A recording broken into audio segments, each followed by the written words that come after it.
This channel does not promote any violent, harmful, or illegal activities. All content provided by this channel is meant for an educational purpose only. Kaliachak মানিকচকের পর এবার বজবজে গুলি চলেছে। ফের গুলিবিদ্ধ তৃণমূল কংগ্রেস নেতা। গুলিবিদ্ধ তৃণমূল নেতা কৃষ্ণ মণ্ডলের অবস্থা আশঙ্কাজনক। তার বুকে ও পিঠে গুলি লেগেছে। জখম তৃণমূল নেতা, তৃণমূলের প্রাক্তন অঞ্চল সভাপতি। এই মুহূর্তে আমাদের সঙ্গে রয়েছেন দুজন সহকর্মী শর্মিষ্ঠা এবং সুপ্রিয়। শর্মিষ্ঠা রয়েছে একেবারে ঘটনাস্থলে। শর্মিষ্ঠা, কি জানতে পারছো? প্রত্যক্ষদর্শীরা কি বলছেন? একদম দেখো, তুমি যেরকমটা বলে মালদার বেশ কয়েকদিন ধরে আমরা এরকম ছবি দেখছিলাম। এবার খাস কলকাতা লাগোয়া বজবজ 2 নম্বর বজবজের নোদাখালীর বিডিও অফিস থেকে ঢিল ছোড়া দূরত্বে আমি ঘটনাস্থলে পৌঁছেছি। এই মুহূর্তে যা প্রত্যক্ষদর্শীরা জানাচ্ছেন যে প্রত্যেক দিন সকালে নোদাখালী, মানে আমার ঠিক পিছনের দিকে নোদাখালী বাজার, সেই নোদাখালী বাজারে বাজার করতে যান কৃষ্ণপদ মণ্ডল। সেটা এলাকার প্রত্যেকটা মানুষের যারা, অর্থাৎ যারা দুষ্কৃতী ছিল তাদেরও জানা ছিল, কারণ বেশ কয়েকদিন ধরে তারা রেকি করেছিল যে সে কোন সময়টা যায় কোন সময়টা আসে। আর এই জায়গায় সেই যখন আজকে ফিরছিল ডোঙ্গারিয়া তার বাড়ির দিকে, তখনই একটি বাইকে করে এসে 3 দুষ্কৃতী আসে, যাদের দুজনে মুখ হেলমেট দিয়ে ঢাকা ছিল, আর যে গুলি করে তার মুখ কালো কাপড় দিয়ে মোড়া ছিল। ঠিক এই জায়গাটা আমি দেখাতে বলবো। ঠিক এই জায়গাটায় গুলি করা হয় ডোঙ্গারিয়ার, ঠিক এই জায়গাটাতে গুলি করা হয় তৃণমূলের প্রাক্তন অঞ্চল সভাপতি কৃষ্ণপদ মণ্ডলকে। তবে এখানে যখন তাকে গুলি করা হয়, প্রথমে প্রাথমিকভাবে মুচির সাথে নিয়ে যাওয়া হয়েছিল তার চিকিৎসার জন্য, পরে কলকাতার বেসরকারি হাসপাতালে স্থানান্তর করা হয়েছে। তবে একটা বিষয় লক্ষণীয়, এই জায়গায় তুমি আসো যদি শুভজিৎ, তুমি বুঝবে যে একটা ঘটনা ঘটেছে, এত বড় ঘটনা ঘটেছে, দূর দূরান্ত আমি কোনো পুলিশের গাড়ি দেখলাম না, কোনো পুলিশের আধিকারিক দেখলাম না। একটা ঘটনাস্থল, সেই ঘটনাস্থল ঘিরে রাখা বা ঘটনাস্থল নিরাপদ রাখার, যাতে পরে নমুনা সংগ্রহের জন্য সাহায্য হতে পারে, সেরকম কোনো ছবি নেই। বরং এলাকার মানুষ আতঙ্কে রয়েছেন। তারা প্রশ্ন তুলছেন যে এলাকার যথেষ্ট দাপুটে নেতা কৃষ্ণপদ। না, আতঙ্কে থাকারই কথা। তুমি যে ছবি দেখাচ্ছ জনবহুল জায়গা, সেখানে এইভাবে একজনকে এসে গুলি করে দেবে দুষ্কৃতীরা, যে কেউ আতঙ্কে থাকবে। আতঙ্কে থাকার কথা। শর্মিষ্ঠা, সঙ্গে থাকো। সুপ্রিয় আমাদের সঙ্গে রয়েছেন, আমাদের সহকর্মী সুপ্রিয়। ওই তৃণমূল কংগ্রেস নেতা এখন কেমন আছেন? দেখো, খিদিরপুর এলাকার একটি বেসরকারি হাসপাতালে তাকে আশঙ্কাজনক অবস্থাতে নিয়ে আসা হয়। তার পরিবারের সদস্য এবং তার পরিচিত যারা ছিলেন তারাই কিন্তু তাকে নিয়ে আসেন এবং এখানে আপাতত তিনি চিকিৎসাধীন রয়েছেন। এবং আমরা যেটা হাসপাতাল সূত্রে জানতে পারছি শুভজিৎ, এখনও কিন্তু পুরোপুরিভাবে যে সংকটমুক্ত তা কিন্তু নয়। তার অস্ত্রোপচার আর কিছু সময়ের মধ্যেই শুরু হবে বলেও আমরা সূত্র মারফত জানতে পারছি। এবং এখানে নিয়ে আসার পর তার বেশ কিছু শারীরিক পরীক্ষা নিরীক্ষা ইতিমধ্যেই করানো হয়েছে এবং তারপরেই তার অস্ত্রোপচার শুরু হবে। তার কারণ এখনও পর্যন্ত আমরা যেটা জানতে পারছি হাসপাতাল সূত্রে, যে তাকে লক্ষ্য করে যে দুষ্কৃতীরা গুলি চালিয়েছিল, একটি গুলি তার শরীরের পিঠের দিকে কিন্তু এখনও ভেতরে রয়েছে, অর্থাৎ গুলিবিদ্ধ অবস্থাতেই তাকে নিয়ে আসা হয় এবং সেই গুলি তার শরীরের মধ্যে রয়েছেন এবং অস্ত্রোপচার করে সেই গুলি তার শরীর থেকে বের করার চেষ্টা করবেন চিকিৎসকেরা। কিন্তু যতক্ষণ না পর্যন্ত অস্ত্রোপচার সম্পন্ন হচ্ছে তার আগে কিন্তু চিকিৎসকেরা তাকে পুরোপুরিভাবে সংকটমুক্ত বলতে পারছেন না, অর্থাৎ এখনও কিন্তু আশঙ্কাজনক অবস্থাতেই রয়েছে এবং তার চিকিৎসার যাবতীয় প্রস্তুতি ইতিমধ্যেই শুরু হয়ে গেছে। আর কিছু সময় পরেই কিন্তু তার অস্ত্রোপচার হবে, এমনটাই কিন্তু আমরা জানতে পারছি। তার পাশাপাশি শুভজিৎ, আরও তোমাকে যেটা জানাবো, যে আজকের এই যে তৃণমূল কর্মী বা নেতা কৃষ্ণ মণ্ডল, তার উপরে যে হামলার ঘটনা, সেই ঘটনাকে সামনে রেখে পুলিশ তদন্ত শুরু করেছে। গোটা হামলার যে ঘটনা, এটাকে পরিকল্পিত বলে কিন্তু পুলিশ মনে করছে। তার কারণ যেভাবে একটি বাইকে চড়ে 3 জন দুষ্কৃতী তারা এসে হেলমেট পরা অবস্থাতে, মুখ কালো কাপড় দিয়ে বাঁধা অবস্থায় তৃণমূল কর্মীর উপরে আগ্নেয়াস্ত্র নিয়ে হামলা চালালো বা তাকে লক্ষ্য করে গুলি ছুড়ল, পরিকল্পনা ছাড়া এ ধরনের হামলা চালানো সম্ভব নয়। একদমই তাই। প্রত্যক্ষদর্শী যারা আছেন তারা কি বলছেন একবার শোনায়। সুপ্রিয়, সঙ্গে থাকো। দোকানদারি করছি, হঠাৎ দেখলাম যে একটা আওয়াজ হলো। ভাবলাম হয়তো গাড়ির চাকা পাঞ্চার হয়েছে। তা হঠাৎ বাড়ি এসে গাড়িটা পড়ে গেছে, আমি ভাবলাম আবার অ্যাক্সিডেন্ট হয়েছে। তা দেখতে অটোকে তুলে নিতে, তারপর কে বললো মানে কেউ গুলি টুলি করেছে। কে করেছে, কাকে করেছে, তখন আমি পর্যন্ত জানি না। তারপর বাড়ির লোকজন 200-400 লোক জড়ো হয়ে গেল কানে। এবার তারপর শুনলাম এই যে বিষয়টা, তাহলে কে কাকে গুলি করেছে। গ্রাউন্ড জিরো থেকে রয়েছেন আমাদের সহকর্মী শর্মিষ্ঠা। শর্মিষ্ঠার কাছে আবারও যাই। শর্মিষ্ঠা, তুমি ছবি দেখাচ্ছিলে, দেখে মনে হলো ওখানে বাড়িঘর রয়েছে, লোকজন থাকেন। একজন দোকানদার, তার বক্তব্য আমরা শোনালাম, তার মানে ওখানে দোকান আছে, গাড়ি চলাচল করছে অনবরত, মানে জনবহুল এলাকা। জনবহুল এলাকা যেমন রয়েছে তার পাশাপাশি আমি যে কথাটা বললাম যে বিডিও অফিস থেকে একদম ঢিলছড়ার দূরত্বে এবং এখানে দোঙারিয়া স্কুল রয়েছে, তুমি সময়টা একটুখানি মাথায় রাখো, 10:30টার পরে এই ঘটনাটা ঘটেছে, তার মানে ওটা স্কুল টাইম, একেবারে পিক স্কুল আওয়ার বলা যেতে পারে।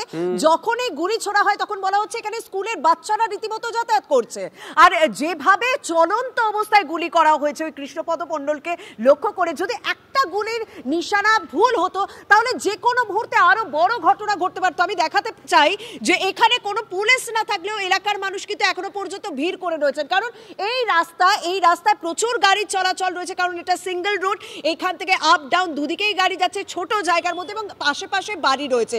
প্রাথমিকভাবে এলাকার মানুষ মনে করেছিলেন যে এখানে হয়তো গাড়ি অ্যাক্সিডেন্ট হয়েছে বা গাড়ির চাকা ফেটেছে, এরকম আওয়াজ পেয়েছেন। আপনাদের ভয় লাগছে না এই জায়গাটা? ভয় লাগছে? ভয় লাগছে? হ্যাঁ, একটু ভয় লাগবে না যে এরকম হলো, একটা আচমকাই হলো। ভালো ছেলে, ও তো ভালোই ছেলে। আপনাদের স্কুলটা কত দূর এখান থেকে? তো এখানটা স্কুলটা 10:30টার সময়, মানে এখানে প্রচুর বাচ্চা যাতায়াত করে। এটা যাই তো আজকে আজকে যখন ঘটনাটা ঘটেছে স্কুলের বাচ্চারা যাচ্ছিল। হ্যাঁ, আমরা তো এসে দেখতে যে গাড়িটা উল্টে রয়েছে, বাচ্চারা বাচ্চা বার হয়নি। 11টার সময়, মানে এই স্কুলটা খোলে কখন? এই স্কুলটা খোলে কখন? 11টায় খোলে। আর ঘটনাটা কখন ঘটেছে? 10:30টায়। 10:30টায়, তার মানে এই সময়টা স্কুলের বাচ্চারা যাতায়াত করে, তাই তো? হ্যাঁ। সেই সময় ভাগ্যিস আজকে কোনো বাচ্চা ছিল না, কিন্তু ওটা স্কুলের বাচ্চাদের যাওয়ার সময়। যদি একটা গুলি ছুট হতো, নিশানা ভুল হতো, তখন যে কোনো মুহূর্তে একটা করতে পারতো। হতো তো। এলাকায় পুলিশ কতক্ষণ ছিল? পুলিশও ছিল। কতক্ষণ ছিল? এখন তো আমি কোনো পুলিশ দেখতে পাচ্ছি না। ওই ঘন্টাখানেক ছিল। ঘন্টাখানেক ছিল। তারপর কোনো যে জায়গায় গুলি চালানো হয়েছে সেই জায়গাটাকে ঢাকা হয়েছে, কোনো ঘেরা হয়েছে? না, কিছু হয়নি। আপনাদের সঙ্গে কথাবার্তা বলেছে পুলিশ এসে? না, কিছু কথা বলেনি। ওই যে বিষয়টাই বলছিলাম যে ভাগ্যিস আজকে যে সময় গুলি চলেছে সেই সময় বাচ্চা ছিল না, কিন্তু এটা একেবারে স্কুল আওয়ার, স্কুলের পিক টাইম, সেই সময় যদি একটু কিছু হয়ে যেত, টাইমের এদিক ওদিক হয়ে যেত, তাহলে কিন্তু একটা বড়সড় ঘটনা ঘটতে পারতো। কারণ একেবারে খুব কাছেই ডোগারিয়া হাই স্কুল, এবং সেই হাই স্কুলের কাছে এই গুলি ছোড়ার ঘটনা, কৃষ্ণপদ মণ্ডলকে লক্ষ্য করে আগ্নেয়াস্ত্র বের করে দুষ্কৃতীরা গুলি চালিয়ে চলে গেল এবং কেউ কিচ্ছু জানতে পারলো না। এই বিষয়টা নিয়ে স্বাভাবিকভাবেই প্রশ্ন উঠছে এবং এলাকার মানুষ যথেষ্ট ভয় রয়েছেন। বলছেন যে একজন বড় দাপুটে নেতার যদি এরকম নিরাপত্তা হয় তাহলে সাধারণ মানুষের নিরাপত্তা কোথায়? কারণ এই জায়গায় দাপুটে নেতা তার যদি এই অবস্থা হয়, আমজনতার নিরাপত্তা কোথায়? আমজনতা এই প্রশ্ন তুলছে। আর ওই দাপুটে নেতার পরিবার কি বলছে? তারা সরাসরি অভিযোগের আঙুল তুলেছে গোষ্ঠী কোন দলের দিকে। সেই পার্টিগত ব্যাপার থেকে করলো, এবারও সেই একই ব্যাপারই হচ্ছে তো সারা রাজ্যে।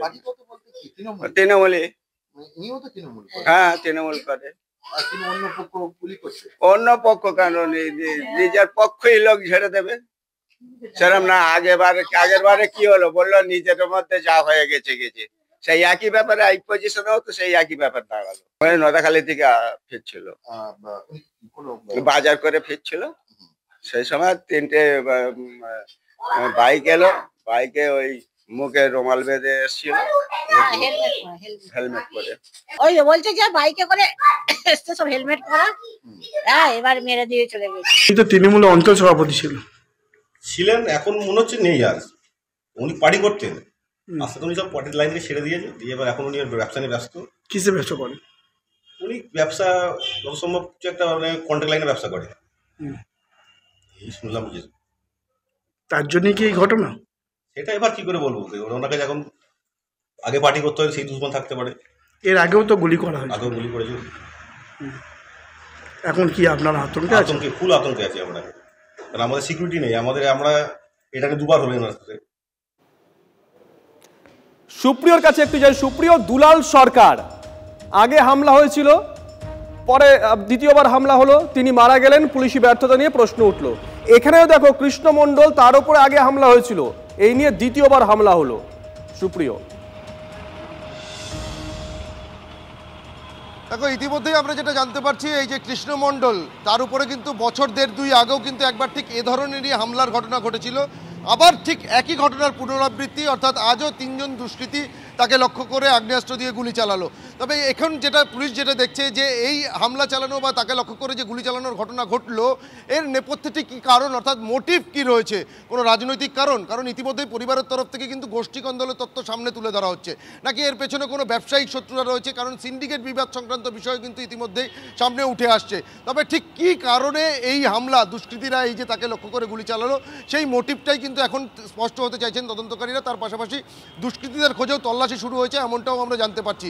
অর্থাৎ যে রাস্তা দিয়ে গুলি চালানোর পর বাইক নিয়ে দুষ্কৃতীরা এলাকা থেকে পালিয়ে গেছে, সেই রাস্তায় কোথাও কোনো সিসি ক্যামেরায় দুষ্কৃতীদের ছবি ধরা পড়েছে কিনা সেটাই কিন্তু এখন পুলিশ যাচাই করার কাজ চালাচ্ছেন, বা সেই ফুটেজ হাতে পেলে দুষ্কৃতীরা কোন দিকে পালিয়ে গেছে, কতজন ছিল, বা তাদের চেনার যে বিষয়টা, তাদের আইডেন্টিফাই করার যে বিষয়টা, বা যে বাইকে তারা চড়ে এসেছিলেন সেই বাইকের নাম্বার কোনোভাবে আইডেন্টিফাই করা যায় কিনা, সেই চেষ্টাই কিন্তু এখনো পর্যন্ত পুলিশের তরফ থেকে চালানো হচ্ছে। আর তার পাশাপাশি এই মোটিভ এবং ইতিপূর্বে যে তুমি যেটা জিনিসটা যে বিষয়টা বললে যে ইতিপূর্বেও তার উপরে যে হামলার ঘটনা ঘটেছিল বছর দেড়েক আগে, তখনও তাকে লক্ষ্য করে গুলি চালানো হয়েছিল, সেই সময় পুলিশ কী ব্যবস্থা নিয়েছিল বা সেই হামলার ঘটনা কেন ঘটেছিল, এই বিষয়গুলো কিন্তু আবারও বড় প্রশ্ন আকারে সামনে উঠে আসতে শুরু করেছে। একদমই সুপ্রিয় নজর থাকবে, নজর রাখো। শর্মিষ্ঠা, তোমার সঙ্গে 3টের সময় আবারও কথা হবে, তুমি যাচ্ছিলে পরিবারের সঙ্গে কথা বলতে, তোমার সঙ্গে 3টের সময় আবারও কথা হবে। এই খবরের দিকেও ধারাবাহিকভাবে আমাদের নজর থাকবে, কারণ এটাকে কেন্দ্র করে রাজনৈতিক তরজা ইতিমধ্যেই শুরু হয়ে গেছে। যদু বংশ এমনি করেই ধ্বংস হবে। এরা নিজেদের যেভাবে গুলি করছে, নিজেদের যেভাবে মারছে, তাতে করে আমার ভয় হয় যে 26 অব্দি এরা নির্বাচনে প্রার্থী দাঁড় করাতে পারবে তো, এজেন্ট দিতে পারবে তো। একেবারে কমপ্লিট জঙ্গল রাজ বলতে যা বোঝায় তাই। শুট আউট, গুলি, বোমা, বন্দুক, তারই তো রাজত্ব, তার তো কিছু নেই পশ্চিমবাংলায়। কিন্তু একটাই তো জিনিস আছে, কার হাতে কত রাশ থাকবে। একজন খুন না হলে আরেকজন উঠতে পারছে না। এই তো তৃণমূলে এখন বেআইনি সম্পদের ভাগিদারির লড়াই চলছে। এটাই তৃণমূল, এটা বাদ দিয়ে তৃণমূল আজকের দিনে চলতে পারবে না, এটাই চলছে। বাংলার মানুষ আপনারা দেখুন কাকে, কোন সরকারকে এনেছেন। মা মাটি মানুষের সরকার কাকে এনেছেন দেখুন। আপনার এই পাশের বাড়িতে থাকে আইসিসের ভদ্রলোক, এইদিকে থাকে আল কায়দার ভদ্রলোক, কার্টেসি মমতা বন্দ্যোপাধ্যায়। তো অবাক হবার কিছু নেই, এটা সমস্ত টাকা পয়সার হিসেব। টাকা পয়সার লেনদেনের মধ্যে কিছু একটা হয়েছে, আর কোনো তো অসুবিধা নেই গুলি বা বন্দুক পেতে। বন্দুকও অ্যাভেলেবেল, গুলিও অ্যাভেলেবেল, বোম টোমও যদি ছাড়তে চান সেটাও অ্যাভেলেবেল। আর যদি নিজে না করতে চান তার জন্য ইম্পোর্ট হচ্ছে সুপারি কিলার। তৃণমূলের সংঘর্ষে সারা বাংলা জুড়ে নতুন করে রক্তাক্ত অধ্যায় শুরু হয়েছে। আর এই সমস্ত সংঘাতের মূলে আছে স্বৈরাচারী মানসিকতার কুৎসিত প্রকট। সব ক্ষমতার মালিক হয়ে গিয়ে সেই ক্ষমতা প্রকাশের জায়গা খুঁজে পাচ্ছে না। ক্ষমতার দ্বন্দ্বে একে অপরকে খুন করবার এই যে মানসিকতা, এই মানসিকতা ক্যান্সারের আকার ধারণ করবে আগামী দিনে, যার অ্যান্সার তৃণমূল পার্টি খুঁজে পাবে না। এদিকে কালিয়াচকে তৃণমূল কর্মী খুনে হায়দ্রাবাদ থেকে গ্রেপ্তার 2। তেলেঙ্গানা পুলিশের সাহায্যে অভিযুক্তদের গ্রেপ্তার কলকাতা পুলিশের STF এর। ধৃত আব্দুল আলিম ওরফে GM এবং জাবিদুল মমিন। তৃণমূল কর্মী হাসা শেখকে ইট দিয়ে মাথা থেতলে খুনের অভিযোগ এই আব্দুলের বিরুদ্ধেই। ঘটনার মুহূর্তের ভিডিওতে তৃণমূল কর্মীর ওপর হামলা চালাতে দেখা গেছে আব্দুলকে, তার সঙ্গে ছিল জাবিউল মমিনও।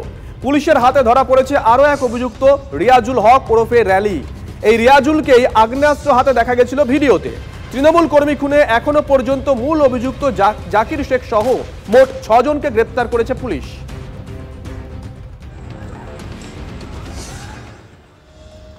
অন্যদিকে মালদায় ভলিবল টুর্নামেন্টে গুলিকাণ্ডে এখনো অধরা বাহুবলীরা। 4 রাউন্ড গুলি চললেও FIR-এ নাম থাকা 4 শাসক নেতাকর্মী এখনো পর্যন্ত অধরাই। অস্ত্র আইনে মামলা, তাও কেন সক্রিয় নয় পুলিশ, প্রশ্ন তুলছেন বিরোধীরা। অনুষ্ঠানে উপস্থিত ছিলেন তাবড় শাসক নেতা, তাদের সামনেই অবাধে গুলি চলে, অথচ কেউই কিছু বললেন না। শুধু বন্দুক বাজেয়াপ্ত করেই কি দায় সারবে পুলিশ, কটাক্ষ করছেন বিরোধীরা। দেখুন, কালিয়াচক সহ মালদার বিস্তীর্ণ এলাকা বর্তমানে ভয়ঙ্কর পরিস্থিতি হয়ে গেছে। ওখানে ল অ্যান্ড অর্ডার বলে কিছু নেই, এবং একের পর এক যে ধরনের গুলি চালানোর ঘটনা মালদাতে ঘটছে দেখে মনে হচ্ছে তো মালদা না আফগানিস্তান, এটাই তো বোঝা যাচ্ছে না। মুখ্যমন্ত্রী তো মালদাকে আফগানিস্তান বানিয়ে ফেললেন, কলকাতাকে লন্ডন বানাতে পারেননি, কিন্তু মালদাকে আফগানিস্তান বানিয়ে ফেলেছেন। অন্যায় গুলি চালানো অন্যায় প্রথম বলছে নাকি? গুলি গিয়ে প্রথম চললো? তৃণমূলকে গুলি করে খুন করে দিচ্ছে। মমতা বলেছিলেন এই সমস্ত স্মল আর্মস যেগুলো আছে তার প্রলিফারেশন হয়েছে আমাদের রাজ্যে এইসব এলাকায় বের হয়, তাহলে ভোটের সময় এগুলি তো ব্যবহার করা হয় ভোট লুটের জন্য। এখন দাঁড়িয়ে বলছে তাহলে গুলি চালাবে কখন? যখন বাক্স বদল করবে তখন, যখন ইভিএমের মেশিনে কাজ চুরি করবে তখন, আর বাকি সময় গুলি চালাবে না। আসলে অপদার্থ লোকেদের হাতে সরকার পড়লে যেরকম হয়, অপদার্থ লোকের হাতে গুলি পড়লে বন্দুক পড়লে তাই হয়। এটা একেবারেই বলতে পারবো না, এটা আসল গুলি না কি ব্যাপার ইত্যাদি এগুলো বলতে পারবো না। ফলে এটা এর সঙ্গে রাজনীতিরও কোনো সম্পর্ক নেই। ফলে এটা সম্পূর্ণ স্থানীয় স্তরে যারা উদ্যোক্তা, পুলিশ প্রশাসন, তারা দেখবেন। এর সঙ্গে রাজনীতির কোনো সম্পর্ক নেই। ওটা অ্যাকচুয়ালি কী ঘটেছে, কি হয়েছে, সেটাই আমরা সবিস্তারে এখনো জানি না। এদিকে প্রজাতন্ত্র দিবসের আগে নদিয়ার টুঙ্গি সীমান্তে একের পর এক বাংকার ঘিরে উদ্বেগ। গ্রাউন্ড জিরো থেকে এ নিয়ে আরো বিস্তারিত রিপোর্ট দুপুর 3টে। চোখ থাকুক শুধুমাত্র TV9 বাংলায়। আরো একটা বাংকার উদ্ধার হয়েছে, তার ছবি দেখাবো সবার আগে। প্রজাতন্ত্র দিবসের আগে বাংকার উদ্বেগ। কত বড় বাংকার, এত বড় বাংকার যেখানে বসে কোনো কাজ করতে পারেন নাশকতা। এলাকার মানুষ কি জানতেন না? কৃষ্ণনগরের টুঙ্গি সীমান্তের রহস্যে মোড়া 4 বাংকার। এই ধরনের বাংকার সীমান্ত থেকে মাত্র 1.5 কিলোমিটারের মধ্যে তৈরি হয়ে গেল। কার ফেলিয়ার, কার ব্যর্থতা? প্রথম ব্রেক TV9 বাংলায়। শুধুই চোরা চালান না নাশকতার ছক? রাজ্য পুলিশ কোথায়? গ্রাউন্ড জিরো থেকে এক্সক্লুসিভ রিপোর্ট TV9 বাংলায়। TV9 বাংলা, না দেখলেই নয়। ফিরে এলাম ব্রেকের পর। ভেন্টিলেশনে থাকাকালীন ডায়ালিসিসের পরিকাঠামো নেই উত্তরবঙ্গ মেডিকেলে। তারই কি বলি হলেন প্রসূতি? সন্তান প্রসবের পর কিডনি বিকল হয়, বিপত্তি। ভেন্টিলেশনে থাকাকালীন সিসিইউতে ব্যবস্থা না থাকায় 5 দিন ডায়ালিসিসই হয়নি। বাড়তে থাকে ক্রিয়েটিনিন। বাঁচানো যায়নি প্রসূতিকে।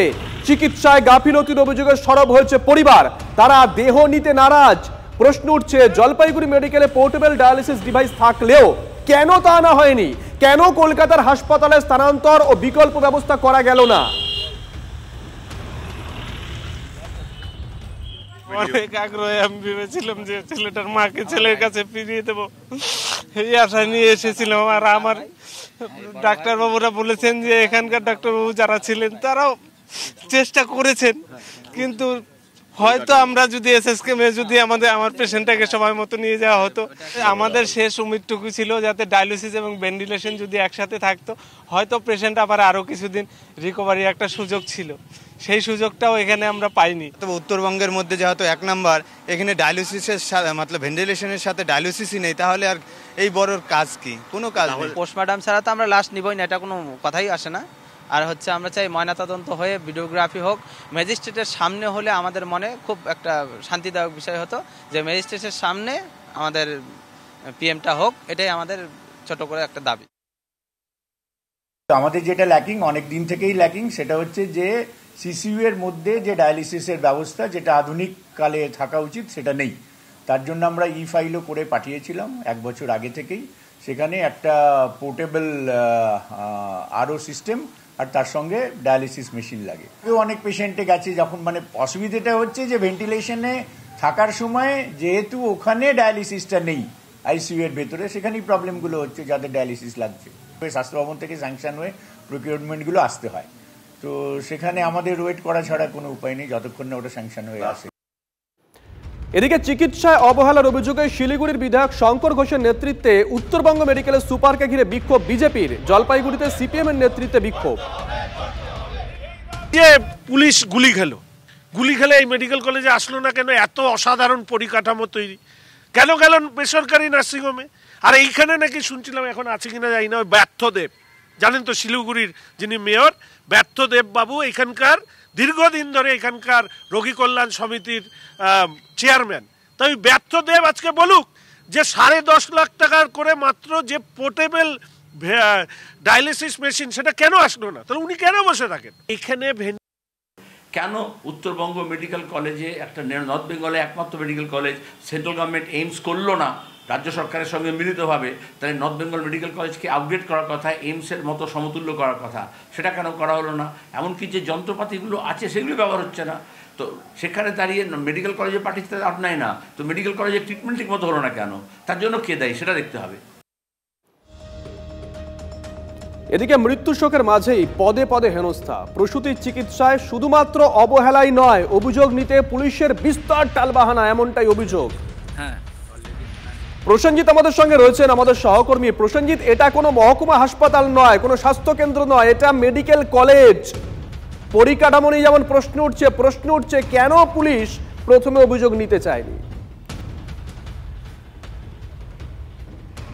দেখো, প্রথমত বলি, প্রশ্ন উঠছে না, এটাই বাস্তব ছবি উত্তরবঙ্গ মেডিকেল কলেজ হাসপাতালে। কারণ কোর্ট আনকোর্ট এমএসবিপি উত্তরবঙ্গ মেডিকেল কলেজ বলেছেন যে আধুনিক চিকিৎসার ক্ষেত্রে সিসিইউতে ডায়ালিসিস ইউনিট একসঙ্গে থাকা মাস্ট, তা নেই।